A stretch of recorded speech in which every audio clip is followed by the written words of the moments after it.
नमस्कार, आप सभी का स्वागत है भारत 24 पर। मैं हूं आपके साथ पूर्णिमा मिश्रा। शाम के 6 बज चुके हैं और वक्त है दहाड़ का। नोएडा में 2 दिन पहले हुई हिंसा और आगजनी क्या वाकई सिर्फ सैलरी को लेकर उपजा हुआ गुस्सा था या फिर उस पूरे बवाल की स्क्रिप्ट कहीं और लिखी गई थी? पुलिस की जांच में जो खुलासे हुए उसने हर किसी को चौंका दिया।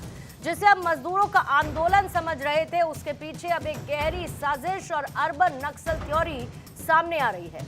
नोएडा पुलिस की जांच में पता चला कि इस हिंसा को भड़काने के लिए बाकायदा व्हाट्सएप ग्रुप का हिस्सा लिया गया। हिंसा से ठीक 2 दिन पहले ग्रुप बनाए गए जिसमें हजारों मजदूरों को जोड़ते हुए उन्हें फर्जी वीडियो के जरिए बरगलाया गया।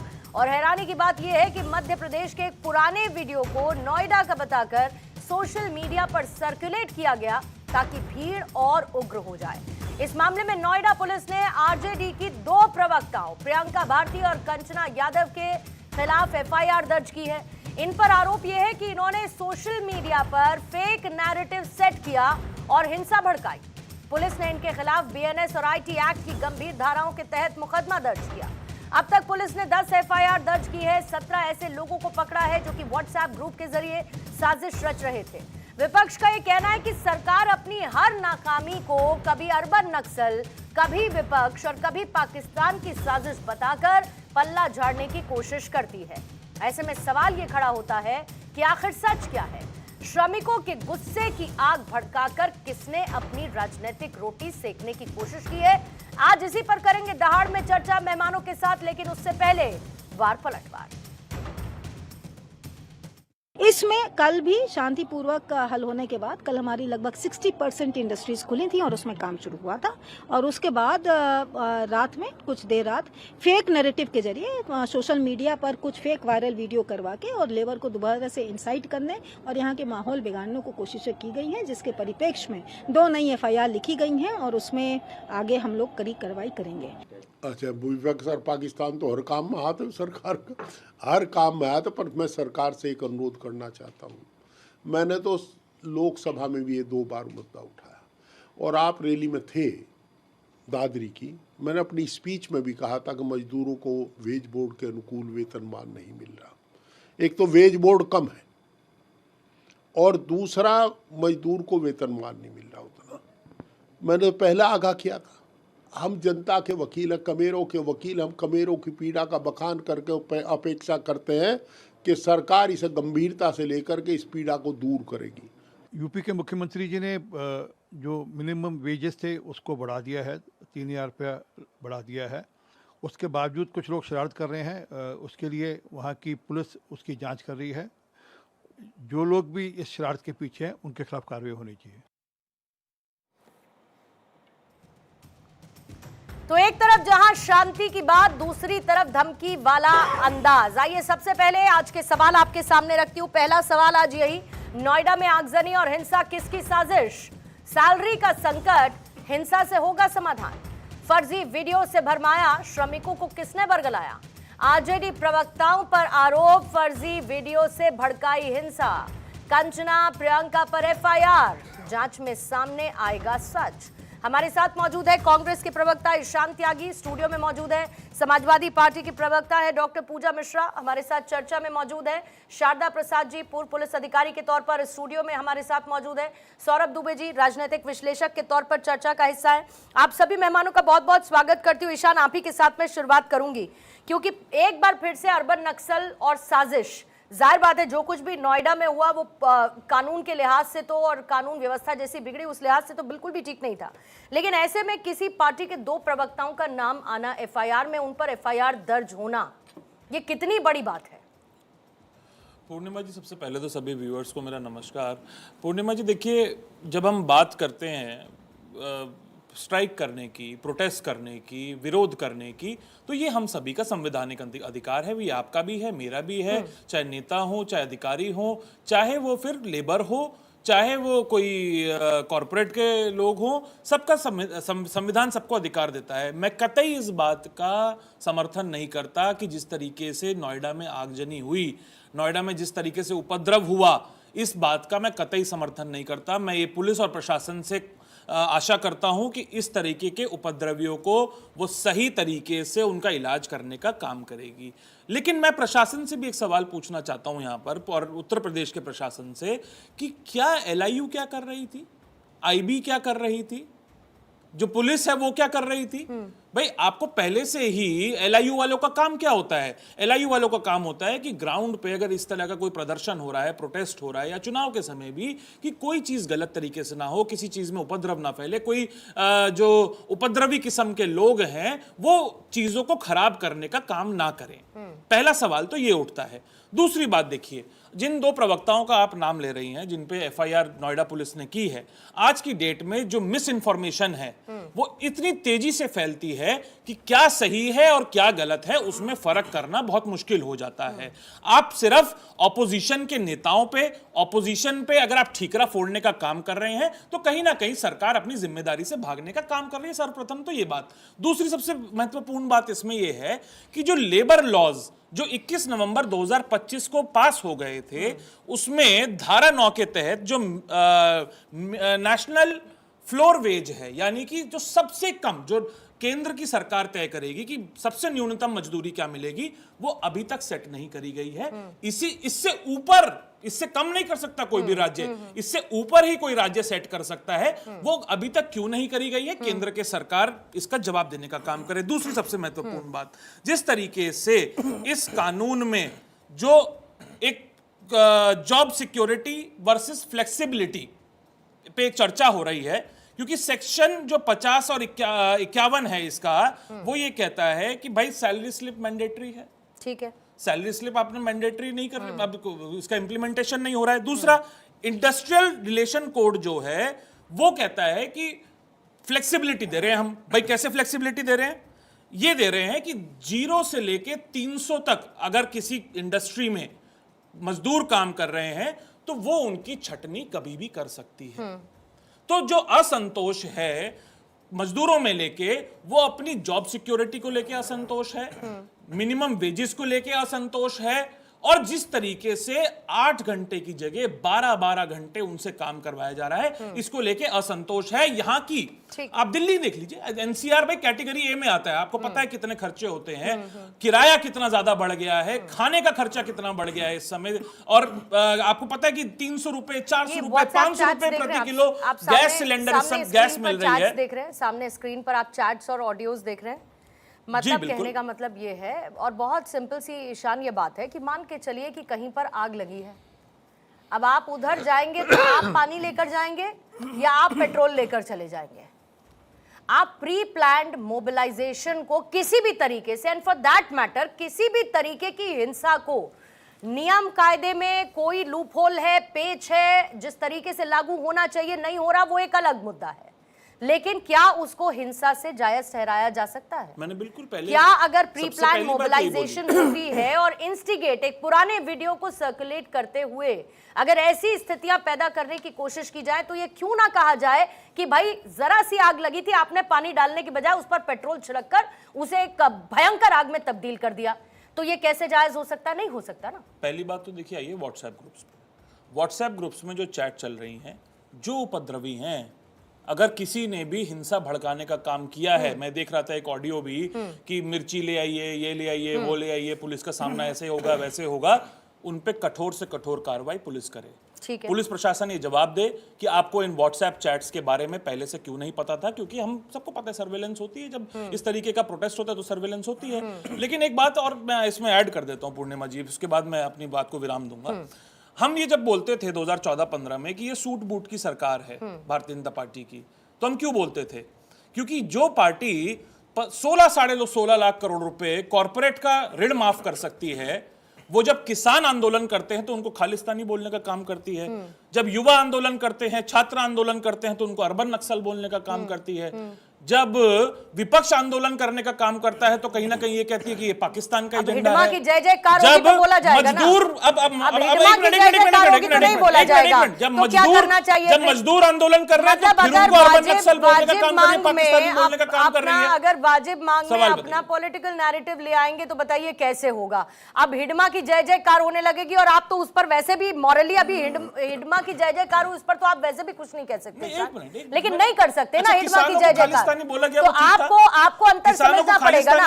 अर्बन नक्सल का क्या कॉन्सेप्ट है? अर्बन नक्सल की क्या परिभाषा है कि नहीं है? मुझे आप अर्बन नक्सल की परिभाषा बताइए कि अर्बन आप मुझे बताइए अर्बन नक्सल की परिभाषा क्या है? मुझे नहीं पता। अर्बन नक्सल, मुझे नहीं पता अर्बन नक्सल वो होते हैं जो किसी भी तरीके की ऐसी अव्यवस्था वाली स्थिति में या जो लोग अव्यवस्था फैलाते हैं उनको ये कहते कि अरे ये तो सबसे बड़े पीड़ित हैं, सारे मजदूर अरे अर्बन इनके नक्सल साथ है, तो बड़ी सारे दोनों मजदूर बातें अर्बन अलग हैं, नक्सल है, दोनों बातें अलग हैं, सारे दोनों मजदूर बातें अलग हैं। पाकिस्तान से प्रभावित है। मैंने और क्या अगर कहा पाकिस्तान कि अगर अगर पाकिस्तान कोई जैसे व्यवस्था देश बनाई गई, हमारे देश में प्रभाव डाल रहा है तो ये तो गृह मंत्रालय की जिम्मेदारी है, अमित शाह की व्यवस्था बनाई जिम्मेदारी गई है। तो गृह मंत्रालय जब नक्सलियों को लेकर अपना काम कर रहा था तो कौन से आपने उनकी बिल्कुल वाहवाही गृह कर मंत्रालय दी? नक्सलियों को लेकर काम नक्सलवाद करे। खत्म कर दिया तो कौन सी आपने वाहवाही कर दी? हिडमा को लेकर जय जयकार करने वाले सरकार और गृह मंत्रालय की वाहवाही तो नहीं कर सकते ना, नक्सलवाद नहीं कर सकते ना, ग्राउंड पे खत्म हो गया नक्सलवाद, नहीं कर सकते। तो क्यों बोल मैंने रहे क्या हैं कहा? नक्सलवाद खत्म हो आप गया? पहले के नक्सलवाद, पहली बात, अब के नक्सलवाद, अर्बन नक्सल आपने समझाया नहीं क्या होता है मुख्यधारा में अर्बन कितने नक्सल। जुड़े वो अर्बन सारे नक्सल आंकड़े नहीं आपके समझाया पास अभी है तक ईशान, आपने। वो सारे आंकड़े आपके सारे पास किसान हैं। अर्बन और नक्सल फिर है, मैं कह रही हूँ, फिर मैं कह रही हूँ, सारे किसान खालिस्तानी देखिए, है, नक्सलवाद इस तरीके से खालिस्तानी उनको बोला गया। I am not coating, I am not नहीं, आपने नहीं बोला। आई एम नॉट आपने कोटिंग, नहीं मैं तो बोला। अर्बन आपने नक्सल नहीं की बोला। बात कर रही हूँ, सरकार ने बोला। मैं अर्बन नक्सल की बात सरकार कर ने रही बोला। हूँ। क्या मैं सारे बात कर रही मजदूर हूँ अर्बन लोगों नक्सल है? की जो सरकार में किसी जिस भी तरीके इस से तरीके के मुख्यमंत्री जी माहौल कह को रहे हैं, जब इंस्टिगेट करते हैं योगी ईशान, आदित्यनाथ कह रहे हैं, उसको एक मिनट, किसी भी एक पॉइंट मिनट, पर, मेरी भी बात सुन लीजिए, मेरी उसको बात सुन किसी भी लीजिए, पॉइंट मेरी पर भी बात सुन जायज लीजिए। नहीं ठहराया जा सकता है। अगर ऐसी मैं किसी बिल्कुल भी कह रहा हूं, माहौल को मैं हिंसा में बिल्कुल कह रहा तब्दील हूं, किया जा सकता है जिन्होंने आगजनी करी तो जो उसको आप जायज विजुअल्स चला नहीं रहे हैं ठहराया अपने जा टीवी सकता स्क्रीन है। पे, लेकिन इसके जो साथ जिन्होंने सौरभ, आगजनी करी है, गाड़ियां जलाई हैं, पत्थरबाजी करी है, ठीक है। सरकार और उनको उसमें पकड़ कोई के भी हो, जेल भेजने और का काम उसमें करे कोई और भी हो, BNS सबको के जेल तहत भेजा जो जाएगा। कठोर से उसमें कठोर कोई भी धारा हो, है, सबको जेल कोई भेजा भी, जाएगा। बिल्कुल, कोई भी हो, उसको जेल भेजा उपद्रवी जाएगा। जेल जाने चाहिए, ताकि एक मैसेजिंग लेकिन होनी सभी चाहिए। लोगों को, लेकिन सौरभ, सभी प्रोटेस्टर्स ठीक है। को अगर आप ठीक कोई है। ठप्पा लगा देंगे, हाँ। पहले नहीं ठप्पे लगते थे जब ठीक है। कांग्रेस पार्टी की सरकारें थी, कांग्रेस पार्टी की सरकारें थी तो सरकार कोर्स करेक्शन करने का काम करती थी, ठीक है। लेकिन अब किसानों को बोला जा रहा है खालिस्तानी, ठीक। इन लोगों को बोला जा रहा है अर्बन नक्सल, इनको बोला जा रहा है पाकिस्तान से प्रभावित। अगर पाकिस्तान प्रभाव डाल रहा है तो ये अमित शाह की सबसे बड़ी फेलियर है, सबसे बड़ी विफलता है, और गृह मंत्रालय को उसमें जवाब देना चाहिए कि पाकिस्तान के लोग, पाकिस्तान की सत्ता हमारे यहाँ कैसे प्रभाव डालने का काम कर रही है। 12 साल से सरकार में आप, उत्तर प्रदेश में 10 साल से सरकार में आप, जवाब दीजिए इस बात पे। ठीक है, जवाब फिर बाकी लोगों से भी पूछे जिनके नाम पर एफआईआर हुई है, उनसे नहीं पूछिए। बिल्कुल पूछिए सौरभ आप बिल्कुल सौरभ पूछिए जी आप उनसे आ भी। जाइए। सौरभ जी अब मुझे ये बताइए कि जो बात ठीक है, अभी बहुत सारी बातें सामने आ रही है, आधिकारिक तौर पर बताया गया सुनियोजित साजिश है, मैं उसको दोबारा से नहीं दोहराऊंगी, लेकिन क्या अर्बन नक्सल कोड कर देना किसी भी तरीके के डिसेंट को दबाने का एक तरीका हो गया आज की तारीख में? और अगर वाकई में तो वाजिब बात है जो ईशान कह रहे हैं कि फिर एलआईयू क्या कर रहा था भाई? अगर आपके पास क्या इनपुट्स नहीं थे, अगर ऐसी स्थिति पैदा हो रही थी, ऐसे कुछ मैसेजेस सर्कुलेट किए जा रहे थे, अगर उसमें प्री एक्शन लिया जाता तो ये हालात नहीं होते। और कितना गंभीर मानते किसी पार्टी के 2 प्रवक्ताओं का नाम आना ऐसी हिंसा की स्थिति में, ऐसी इंसिडेंट में जहां पर आग लगा दी गई, इतने लोगों की अब गिरफ्तारी हुई जो शायद एस्केलेट होता अगर उसको टाइमली कंट्रोल नहीं किया जाता। जी, आप ऐसे देखिए कि जहाँ तक अर्बन नक्सल की बात है, शारदा जी, सॉरी सौरभ जी आपसे, मैं शारदा जी फिर मैं उसके बाद आपके पास आती हूँ। देखिए पूर्णिमा जी, किसी भी समस्या का जो समाधान है वो निश्चित तौर पर उसका जो प्रदर्शन करने का तरीका है, बात रखने का तरीका है, वो यहाँ नोएडा के अंदर जो स्थिति बनी वहाँ पर वो दिखाई नहीं दिया। समस्या जेन्युइन है, समस्या को बिल्कुल सरकार भी मानती है, सरकार ने जिम्मेदारी के तहत उस पर काम भी किया। सभी जो है डीएम साहब लग करके और तमाम जो शासन के लोग हैं, प्रशासनिक लोग हैं, मिल करके पूरी तरह से उनकी बात को सुना गया और उसको अगले ही दिन जो है वो जारी कर दिया गया।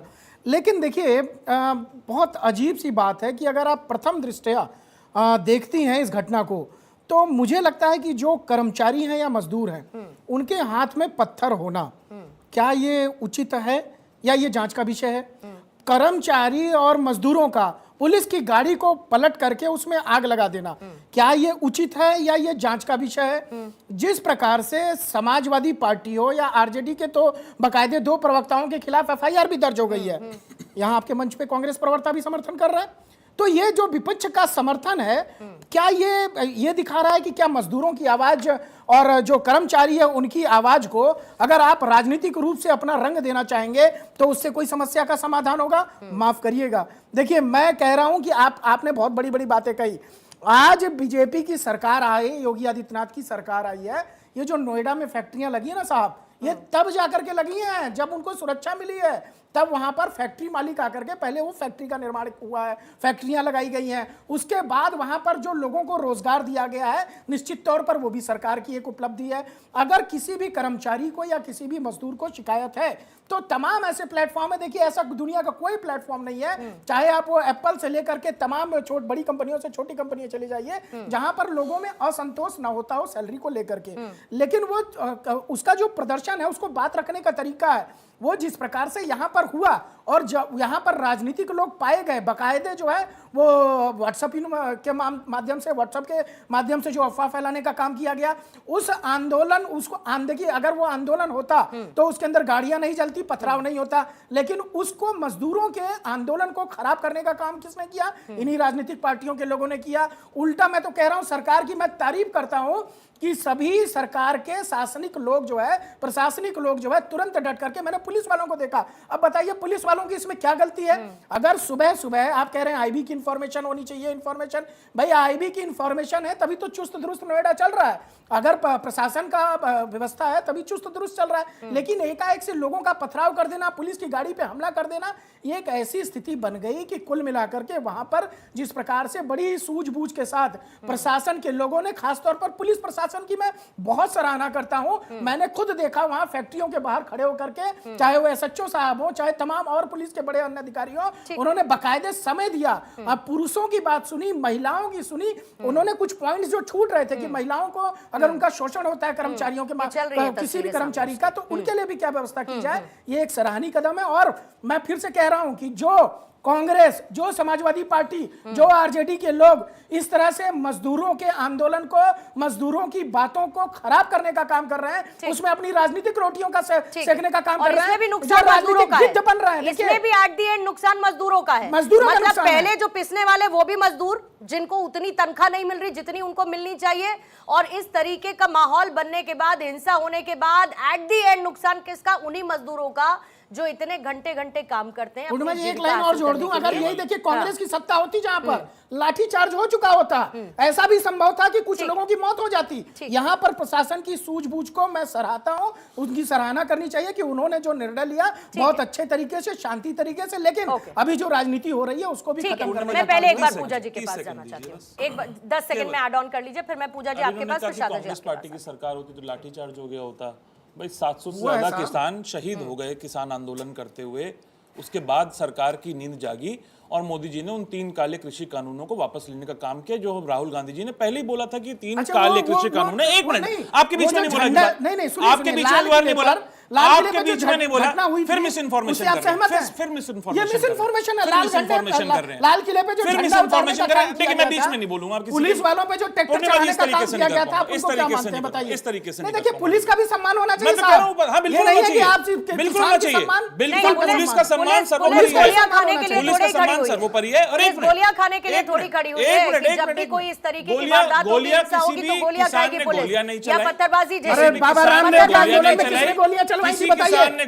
बूढ़े बच्चों पे रातों रात गोलियां चलवाने का काम किसने किया था? किसानों की बात हो रही है, कहां से बात कर रहे हो? रामदेव जी के आंदोलन में, रामलीला मैदान में, वो जो आपने काली घटना की थी, वो काली घटना, कभी किसानों की बात करते हो, कभी इधर घुस जाते हो। बूढ़े बच्चे जो बच्चे थे, बूढ़े थे, तो बोलो मत। बाबा रामदेव के आंदोलन में रातों रात गोलियां चलवाई, लाठियां चलवाई। इनसे बुलवा लीजिए, अगर आप तथ्य में इंटरेस्टेड नहीं है तो कांग्रेस, अगर आप सार्थक बहस नहीं करना चाहती तो इनसे बुलवा लीजिए, इनसे बुलवा लीजिए, नहीं नहीं, इनसे बुलवा लीजिए। मैं इनके बीच में एक बार नहीं, मैंने ईशान, बीच में बोला एक ही सेकंड, नहीं नहीं ईशान, एक मैंने सेकंड, 10 सेकंड में ऐसा नहीं 8 होगा, सेकंड बोला और ऐसा उसने नहीं बोलना शुरू होगा। कर दिया। हाँ, तो ऐसा नहीं होगा कि आप आरोप तो लगाए जाएंगे, फिर उसके बाद कोई पलटवार नहीं होगा, ऐसा पलटवार कैसे देने संभव दीजिए ना है? मेरे को। तो ये वही हो रहा है ना, इन्होंने काउंटर आरोप ही तो लगा हो के- रहा है, एक मिनट, काउंटर इन्होंने ही तो आरोप हो रहा है। लगाए, ये शांत आपने में- मोदी मैं सरकार शांत पर बैठा आरोप रहा। लगाए मैं और सुनता कांग्रेस रहा। की तारीफ की, मैं उन्होंने शांत बैठा काउंटर रहा में जब ये कांग्रेस आरोप लगा सरकार रहे में थे। जो हुआ उसकी बात लेकिन कर उसके दी। बाद जैसे ही मैंने बोलना दोनों ही शुरू किया, ये चीजें बीच में हैं। बोलना ठीक है, बोलने कूद मैं गए। जरा एक बार पूजा जी के पास पहले जाऊंगी ईशान, फिर उसके बाद मैं आपको टाइम देती हूँ। शारदा जी माफी चाहूंगी, थोड़ा सा डिले है। पूजा जी मुझे ये बता दीजिए कि अगर इस तरीके से विपक्ष के किसी भी नेता का या प्रवक्ताओं का नाम ऐसी साजिश भड़काने के लिए आता है, तो आप समाजवादी पार्टी में रहते हुए नाम आने पर निष्पक्ष जांच या जवाबदेही तय करने की बात करती हैं, या आप इसे पॉलिटिकल वेंडेटा बताती हैं, नैरेटिव वॉर बताती हैं? पूर्णिमा जी, आपको नमस्कार, नमस्कार। और साथी वक्ताओं को मेरा नमस्कार।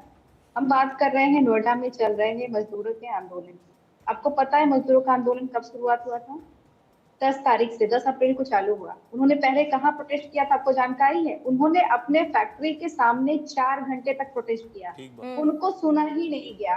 फिर उन्होंने मार्च किया हाईवे पर, फिर उन्होंने हाईवे पर प्रोटेस्ट किया। और आपको पता है एस्केलेट कब हुआ ये प्रोटेस्ट? ये एस्केलेट हुआ 13 तारीख को। अभी आपने कहा कि जो है किसी ने मिस इन्फॉर्मेशन फैलाया, उनके ऊपर FIR दर्ज की गई। जिन्होंने भी मिस इन्फॉर्मेशन फैलाया, आप कह रहे हैं कि उनके मिस इन्फॉर्मेशन फैलाने के बाद में ये जो है प्रोटेस्ट एस्केलेट हुआ। तो पूर्णिमा जी, जब ये मिस इन्फॉर्मेशन फैला था, 10 तारीख से चल रहा था ना प्रोटेस्ट, तो आपको कैसे जानकारी नहीं हुई? अगर किसी ने 12 तारीख को 11 तारीख को पोस्ट किया कोई भी चीज, तो आपको जानकारी नहीं हुई कि ये मिस इन्फॉर्मेशन हो रहा है, तब आपने FIR दर्ज नहीं की? इसका मतलब आप हाथ पे हाथ रख करके बैठे हुए थे कि आप जो है मिस इन्फॉर्मेशन फैले। जब एस्केलेट हो, आपने 12 तारीख को, 12 अप्रैल को जो लेबर यूनियन के प्रेसिडेंट है, वाइस प्रेसिडेंट है, जो संवाद बिठा सकते थे, जो है कनेक्टिंग लिंक हो सकते थे पुलिस प्रशासन और लेबर वर्कर के बीच में, आपने उनको हाउस अरेस्ट कर दिया। फिर आप कह रहे हैं कि हम संवाद बिठा रहे थे। आपने उनकी अनुमांगी सुनी है जो वहां पे वर्कर प्रोटेस्ट कर रहे हैं? पूर्णिमा जी, उन्होंने क्या कहा? उन्होंने कहा कि जब तक हम फैक्ट्री के सामने प्रोटेस्ट किए, कोई मीडिया हाउस नहीं आया हमारे पास में। जब तक हम शांति से जो है यहाँ पे प्रोटेस्ट करें, तो कोई मीडिया हाउस नहीं आया हमारे पास में। जब हमने जो है रास्ता जाम कर दिया, हम किसी को परेशान नहीं करना चाहते हैं। जब ये एस्केलेट हो गया, तो सारा का सारा मीडिया हाउस आ रखा है। और भी जो राजनीतिक विश्लेषक है वो कह रहे हैं कि पुलिस को बधाई देनी चाहिए। पुलिस का जो काम था वो किया नहीं उन्होंने, अब बधाई देनी चाहिए। आंसू गैस आप छोड़ रहे हैं, वाटर कैनन आप छोड़ रहे हैं, उसके बाद में आप कह रहे हैं कि नहीं, बड़े आराम के साथ में हमने जो है इसको कंट्रोल कर लिया हुआ है। अभी आपको ध्यान आ रहा है कि हम किसको FIR दर्ज कर दे, किसने क्या पोस्ट किया। जब ये मिस इन्फॉर्मेशन, आज के टेक्नोलॉजी के टाइम पे मिस इन्फॉर्मेशन इतनी तेजी से फैलता है, आप उसको रोक नहीं पाते। कहीं पे प्रोटेस्ट चल रहा है, तो पहले आपका कार्य क्या होगा पूर्णिमा जी? इस प्रोटेस्ट से रिलेटेड कहीं पर कोई भी मिस इन्फॉर्मेशन नहीं फैले, ये आपका प्रायोरिटी होना चाहिए। लेकिन वो फैल जाए, आप उस पर काम नहीं करेंगे, उसकी रेस्पॉन्सिबिलिटी नहीं लेंगे, उसके बाद फैल करके एस्केलेट हो जाएगा, फिर आप कहेंगे नहीं हम बड़ा कार्रवाई कर रहे हैं। ये यहाँ पे पूर्णिमा जी ये देखना ज्यादा जरूरी है, जो मजदूर है उनकी डिमांड्स क्या है, वो क्या कह रहे हैं। हम जो है हिंसा के साथ में कभी न थे, ना है और ना ही रहेंगे। जो हिंसा हुई है इसका समर्थन समाजवादी पार्टी नहीं करती है, ऐसा नहीं होना चाहिए था। पर सरकार को अकाउंटेबिलिटी तो देनी पड़ेगी ना। ये सरकार की अकाउंटेबिलिटी है कि जब लेबर्स जो है प्रोटेस्ट कर रहे थे फैक्ट्री के सामने, तो आप क्यों नहीं गए? आपने इंटरव्यू क्यों नहीं किया? और कि फैक्ट्री से जवाब क्यों नहीं मांगा? आप जब जो है वो फिर आए सड़क पर आ गए, तब आप क्यों नहीं गए? आपने क्यों नहीं संवाद बिठाया? आपने मतलब निष्पक्ष जांच हो, निष्पक्ष जांच इसकी होनी चाहिए, ये यही आप चाहते हैं ना कि इसकी निष्पक्ष जांच होनी चाहिए। और अकाउंटेबिलिटी पूजा जी हर तरफ से तय होनी चाहिए। अगर किसी ने मामले को इंस्टिगेट किया है, अगर किसी ने भड़काया है, अगर सोशल मीडिया का इस्तेमाल करके, जब तक ये एस्केलेट नहीं हुआ कोई मीडिया हाउस पहुंचा नहीं। ठीक है, इसमें दो बातें हैं, इसमें दो बातें हैं। जब जो मुझे दो बातें शुरू की जो आपने बोली, शुरू की जो पूजा जी दो बातें आपने बोली कि पहले दिन मजदूर बैठे 4 घंटे तक उन्होंने प्रोटेस्ट किया, वो शांतिपूर्ण प्रोटेस्ट था 4 घंटे वाला जो था। जब किसी ने नहीं सुना वो शांतिपूर्ण प्रोटेस्ट था। बी बात, हम जंतर मंतर पर ऐसे बहुत सारे प्रोटेस्ट देखते हैं जहां पर अपनी मांगों को लेकर लोग प्रदर्शन करते हैं, जगह निश्चित है, लोग वहां पर बैठते हैं, अपनी मांग उठाते हैं, वहां पर हिंसा नहीं होती, अपनी मांग रखते हैं, वो वहां पर भी ठीक है, जायज है। तो प्रोटेस्ट करना, अपनी मांग रखना, प्रोटेस्ट करते हुए अहिंसा के साथ अपनी मांगों को मनवाने की कोशिश करना पूर्णतः अधिकार के क्षेत्र में आता है। लेकिन पूर्णिमा जब जी वो तो हिंसा की हिंसा तरफ का बढ़ समर्थन जाता है तो कोई पूजा नहीं जी, कर रहा है। तो मामला लॉ एंड ऑर्डर तक चला जाता है। Again I am repeating my इसके लिए सेल्फ सरकार कि जिम्मेदार हो किसी जाती भी है। तरीके आप से हमको उसको again जायज repeating, नहीं government ठहराया जा and सकता, accountability और of उसके लिए not जो भी managing law and responsible order, होगा turning into उसकी managing law and accountability order। तय होनी ये चाहिए। accountability सरकार की तय होनी शारदा चाहिए प्रसाद ना। जी, अभी आरोप वो चाह रहे कि हमको ठीक बता ही दिया है, नहीं जाए। नहीं, सरकार की भी अकाउंटेबिलिटी होनी चाहिए, प्रशासन की भी होनी चाहिए, सरकार जिन लोगों ने की माहौल को भी भड़काया होनी उनकी भी चाहिए। होनी चाहिए, सबकी होनी चाहिए। मैं फिर वही बात दोहरा रही हूं कि सबकी जिम्मेदारी होनी चाहिए, क्योंकि हिंसा की कोई जगह नहीं हो सकती। शारदा जी आपके पास आती है। 2 दिन में इतना बड़ा मोबिलाइजेशन और ऐसी परिस्थितियां पैदा होना। मुझे याद है जिस दिन ये हिंसा भड़की थी, मैं दिल्ली के रास्ते पर थी और फिर पूरा का पूरा रूट डाइवर्ट कर दिया गया था और पूरा का पूरा नोएडा उस दिन कम से कम 4 से 5 घंटे के लिए जाम हो गया था, क्योंकि अंदर स्थितियां ऐसी बनी हुई थी, तो रूट डाइवर्ट कर दिए गए थे। 2 दिन के अंदर इस तरीके का प्री प्लान्ड मोबिलाइजेशन, आपको लगता है कि नजर से बच जाएगा इंटेलिजेंस यूनिट्स की? किसी को पता नहीं चलेगा कि प्लान क्या हो रहा है? और आप इसको साजिश के तौर पर देखते हैं कि अपनी मांग उठाते हुए थक गए मजदूरों की द्वारा की गई हिंसा ताकि कोई उनकी सुने, उसको ये देखते हैं। और ये डिजिटल मोबिलाइजेशन, व्हाट्सएप के जरिए इस तरीके की मिस इन्फॉर्मेशन फैलाना कितना घातक आज की तारीख में लॉ एंड ऑर्डर के पर्सपेक्टिव से हो सकता है? देखिए पूर्णिमा जी, मैं 2 बातों की तरफ ध्यान आकर्षित करूंगा। पहले तो कि हम भूल जाते हैं कि नोएडा एक इंडस्ट्रियल सिटी है। हम अच्छे वातावरण में रह रहे हैं, पर हमारे चारों तरफ इंडस्ट्रीज़ हैं और इस इंडस्ट्रीज तरह तरह की इंडस्ट्रीज़ हैं और इसमें तरह तरह के लोग काम करते हैं। तो इस पर हमको ध्यान रखना चाहिए कि पॉलिटिकल इंटेलिजेंस अपनी जगह पर है, पर इंडस्ट्रियल इंटेलिजेंस का भी वैल्यू है। तो कहाँ पर मजदूरों के में क्या असंतोष है, मालिकों से क्या संबंध है और कहाँ पर क्या प्रोड्यूस हो रहा है, वो कैसे जा रहा है, आ रहा है, सबको लेकर के इंडस्ट्रियल इंटेलिजेंस का बहुत ही स्थान है। मेरा अपना विचार ये है कि इंडस्ट्रियल इंटेलिजेंस पर उतना ध्यान नहीं दिया गया, तो उसकी वजह से नहीं। तो आप ये समझिए कि मैं तो किसी मजदूर आंदोलन से जुड़ा नहीं हूँ, लेकिन जब ये नया लेबर कोड आया था उसी समय, क्योंकि मैं किसी और विधा में ज़्यादा इंटरेस्टेड हूँ, लोगों को ट्रेनिंग देता हूँ जिससे कि वो IAS IPS बने, तो उसके लिए हमने लेबर कोड को काफ़ी स्टडी किया था। तब एक मोटा निष्कर्ष निकला था कि लेबर कोड जो है ये लेबर के प्रति उदार नहीं है, ये उसकी जगह पर इंडस्ट्रियल जो चलाते हैं उनके प्रति ज़्यादा उदार है। और उसमें बहुत से ऐसे ऐसे मुद्दे हैं जो कि क्लियरली लेबर के अगेंस्ट में जा रहे हैं और उसमें असुरक्षा की भावना पैदा करते हैं और संभवतः आगे असंतोष भी बढ़ सकता है इसको लेकर। तो उस समय भी हमने इस बात को नुक्ता बनाया था कि इससे फ्यूचर में लेबर्स के में एक असंतोष की भावना आएगी, क्योंकि उनको असुरक्षा है। आज काम कर रहे हैं, कल कोई कह भी सकता है कि कल से आप मत आइए, या आज आपको हम 100 रुपए दे रहे हैं, कल आपको 80 देंगे, अगर आपको करना है तो करो, नहीं तो जाओ, आप कुछ नहीं कर सकते हैं। कुछ इस प्रकार का वो लेबर कोड है, लेकिन उस पर कभी कोई सुनवाई नहीं हुई। पर वो अलग बात है। बात यह है कि जो लेबर कोड से जनित जो समस्याएं हैं उस पर ध्यान देना आवश्यक था सभी का, चाहे वो हमारे सिविल अथॉरिटीज़ हो चाहे पुलिस अथॉरिटीज़ हो, सभी को ध्यान देना था। तो ये हमारे लिए, हमारे नोएडा के लिए ज़्यादा इम्पोर्टेंट है। हो सकता है किसी शहर के लिए उतना इम्पोर्टेंट ना हो, पर ये तो इंडस्ट्रियल एरिया है, यहाँ इसके लिए इम्पोर्टेंस था। इनको चाहिए था कि उस प्रकार की इंटेलिजेंस इकट्ठी करके उस पर एनालिसिस करते। शायद उसमें अगर एनालिसिस किया भी है तो उन्होंने उस पर इम्फेसिस नहीं दिया है, पहली चीज़। दूसरी चीज़, लोकल इंटेलिजेंस यूनिट, मुझे नहीं विश्वास है कि उन्होंने इस प्रकार की सूचना इकट्ठी नहीं की होगी, क्योंकि देखिए मेरा 38 साल का अनुभव है और हर सुबह और हर शाम इस प्रकार की सूचनाएं इकट्ठी होती हैं। अब उस पर बड़े अफसर क्या निगाह डालते हैं, क्या नहीं निगाह डालते हैं, वो LIU का दोष नहीं है। ठीक है, वो उन्होंने जरूर दिया होगा, लेकिन उस पर जो है वो ध्यान नहीं दिया गया। नंबर एक बात यह है कि ये असंतोष तो सुलग रहा था, जैसा कि बताया गया यहाँ पर भी, कोई अचानक से नहीं हुआ है। असंतोष था, पहले किसी और तरीके से, फिर किसी और तरीके से, अल्टीमेटली वो हिंसक हो गया। लेकिन जब हिंसक हो रहा था उसके पहले ही जितनी फोर्स आवश्यक है इस शहर के लिए उतनी आ जानी चाहिए ठीक थी। है। और वो इंडस्ट्रीज को जो कि वल्नरेबल थी वहाँ पर उनकी सुरक्षा में लग जाना चाहिए था।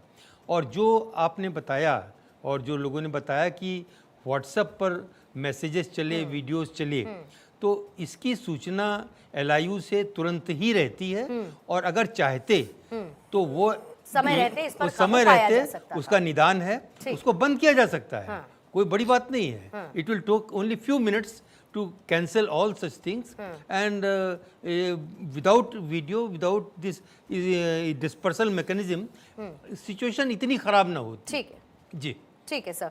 लेकिन फिर भी अगर किसी तरीके की कोई ऑर्गेनाइज्ड डिजिटल कॉन्स्पिरेसी होता है तो वो घातक तो है ही सर, क्योंकि उसमें कहीं ना कहीं हो सकता है, संभवतः मैं कह रही हूँ, जिसको अपना फायदा उठाना होगा वो उसका फायदा उठा सकता है। अगर इतना प्री सबको एहसास था कि ऐसी कोई समस्या आ सकती है, आपकी रीडिंग्स भी ये कह रही हैं, बाकी लोगों को भी लगता है कि नहीं नहीं जो इसका एग्जीक्यूशन है वो ठीक नहीं है, लेबर्स के प्रति ये उदारवादी नहीं है, इंडस्ट्रीज के प्रति ये ज्यादा उदारवादी है, तो जिनको इस पर साजिश रचनी होगी उनके भी जहन में संभवतः ये हो सकता है कि इसका फायदा वक्त आने पर उठाया जा सकता है। और क्या इसी के संकेत जांच में मिल रहे हैं? जल्दी से एक बार हेडलाइंस की तरफ हम नजर डालेंगे, फिर उसके बाद ईशान मैं बाकी मेहमानों के पास भी जल्दी से आऊंगी। लौटते हैं और बीजेपी की प्रवक्ता रोचिका अग्रवाल भी इस वक्त हमारे साथ जुड़ चुकी है। रोचिका जी, हालांकि हम डिबेट में काफी आगे तक आ गए हैं, लेकिन फिर भी जो मुख्यतः सवाल जिसके इर्द गिर्द पूरी चर्चा रही है वो यही कि आप लोगों ने फिर से एक बार अर्बन नक्सल की बात कह दी, लेकिन यहाँ पर जितने भी विपक्ष के लोग बैठे हैं वो बार बार ये कह रहे हैं कि आपके पास, क्या सरकार के पास इनपुट्स नहीं थे? क्या सरकार समय रहते चाहती तो इस हिंसा को रोक नहीं सकती थी?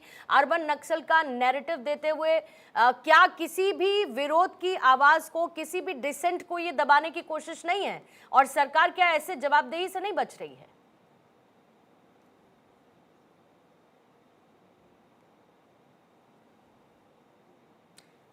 रोचिका जी अनम्यूट कर लेंगे प्लीज आप।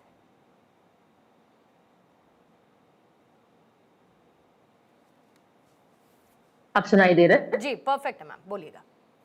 जी, वंदे मातरम। मेरी सबको राम राम। क्षमा चाहूंगी मैं थोड़ा सा देर से जुड़ पाई। विपक्ष को असल में शांति, हमारे उत्तर प्रदेश में शांति हजम नहीं होती। विपक्ष लगातार ये कोशिश करता रहता है किस तरह से उत्तर प्रदेश में बवाल किया जाए और उस बवाल का एक बहुत बड़ा नैरेटिव सेट किया जाए। पहली बात तो ये है कि विपक्ष की तरफ से ही ये जो फेक वीडियोस रोटेट करी गई, ये किस नेता की तरफ से करी गई थी? इनकी अपनी आरजेडी की तरफ से। उस पे विपक्ष ने क्या स्टेप लिया, क्या एक्शन लिया गया उनके खिलाफ? कुछ नहीं लिया गया।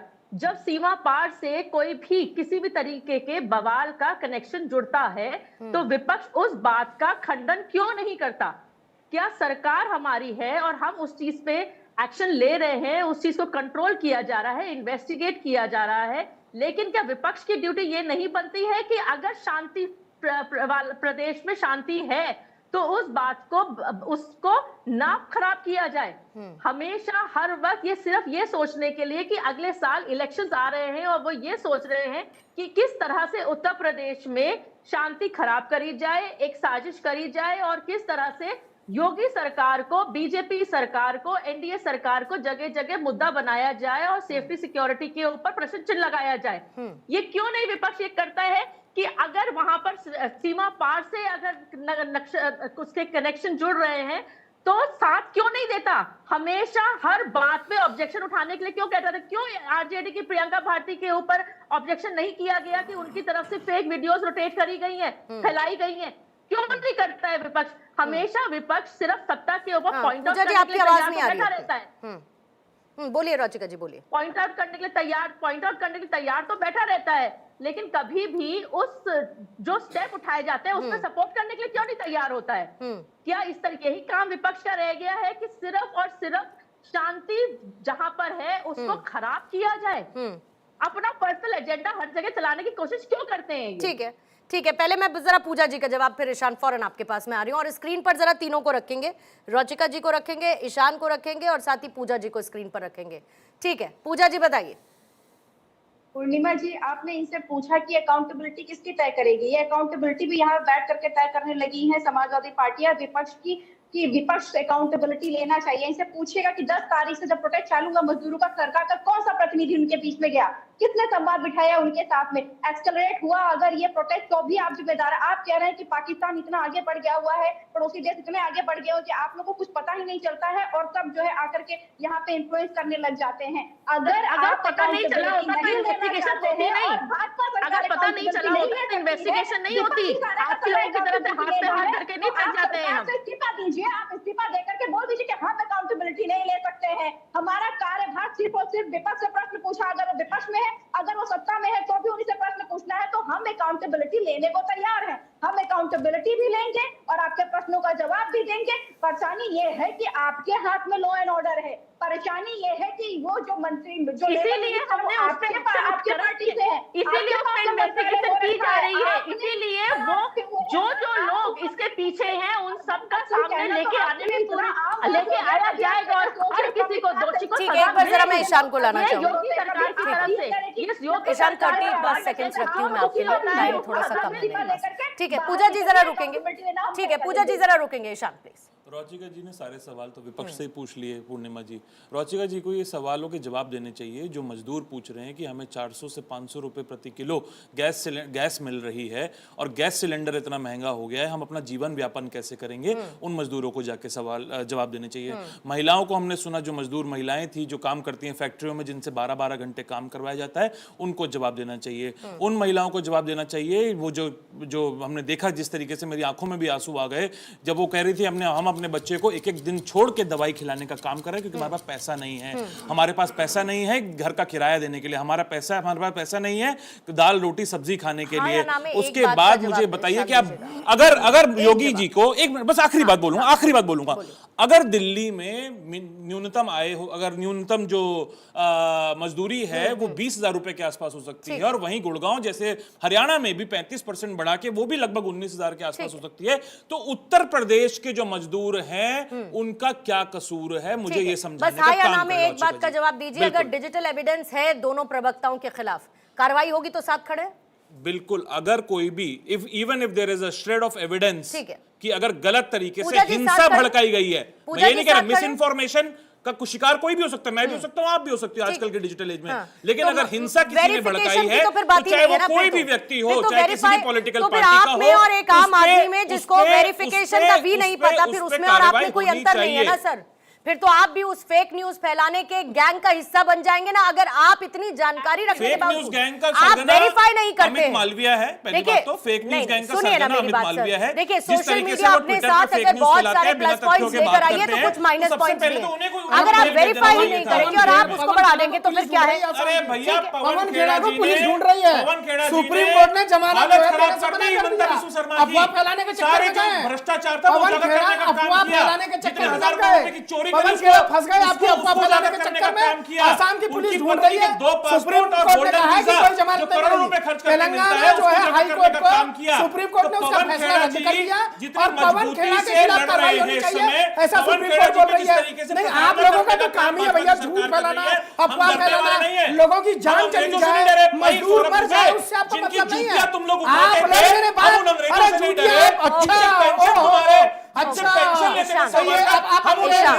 आजादी पे पहुंच देखिए